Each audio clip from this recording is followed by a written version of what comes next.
बिस्मिल्लाहिर्रहमानिर्रहीम अस्सलामु आलैकुम welcome back to my channel. আমি আজকে বানাবো হান্ডি বিফ। তার জন্য আমি এখানে 1 কেজি খাসি মাংস নিয়েছি।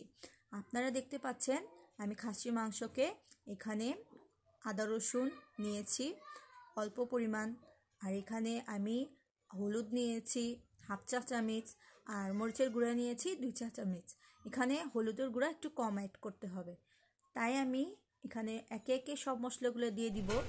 হাফ চা চামচ দিয়েছি গরম মশলা, এটা আমার বাসার তৈরি গরম মশলা, এটার মধ্যে সব কিছু মিক্স করা আছে।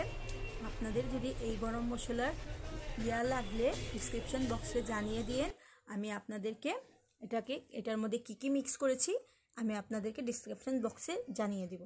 এখন আমি এগুলা সব কিছুকে ভালো করে মিক্স করে নিব। গাইস, আমি আরও একটা জিনিস অ্যাড করেছি এখানে, দালচিনি এলাচি আর তেজপাতা। এগুলোকে ভালো করে মিক্স করে ম্যারিনেট করে কিছুক্ষণের জন্য রেখে দিব। আবার চলে আসব 2 ঘন্টা পরে। দেখতে পাচ্ছেন আমি এখানে একটা মটকা বা হান্ডি নিয়েছি, এটার মধ্যে আমি সরিষা তেলকে একটু মিক্স করে নিব, চারদিকে মাখিয়ে নিব। তারপরে আমি দিয়ে দিব মাংসগুলাকে, ম্যারিনেট করা মাংসগুলাকে। আপনারা রান্না করার আগে এই মটকাকে আপনারা আধা ঘন্টা ভিজিয়ে রাখবেন, তাহলে আপনাদের পুড়ে যাওয়া এটার কোনো সম্ভাবনা থাকবে না, সুন্দর করে এটা রান্না হবে। এটার মধ্যে দিয়ে দিলাম সরিষার তেল, আবার একটু মেখে নিচ্ছি।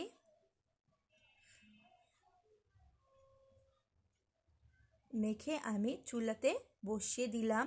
চুলাতে বসিয়ে আমি একদিকে ময়দাগুলাকে গুলে রেখেছি। এখন ময়দাগুলাকে আমি এটার মধ্যে দিয়ে ঢাকনার উপরে দিয়ে দিলাম, যাতে কোনো পরিমাণের তাপমাত্রা না বের হয়।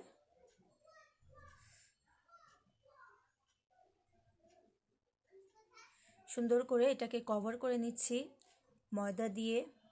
ময়দা বা আটা দিয়ে। গাইজ, আমি এখানে রসুন দিতে ভুলে গেছিলাম, আলাম রসুনগুলা। এই রসুনটাই হচ্ছে এই হান্ডি বিফের মেইন প্রধান একটা ইনগ্রিডিয়েন্টস। এই রসুন দিয়েই আমরা একটা স্মোকি ফ্লেভার পাবো, তাই আমি রসুনটা দিয়ে আবার ঢাকনাটা লাগিয়ে দিচ্ছি।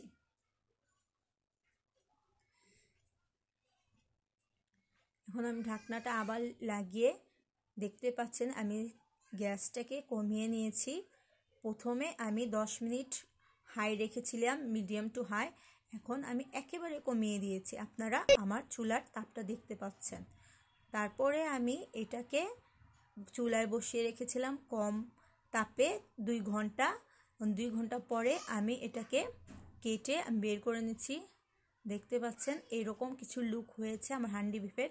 এখন আমি গরম ভাতের সাথে এটাকে পরিবেশন করে আপনাদেরকে দেখিয়ে দেব।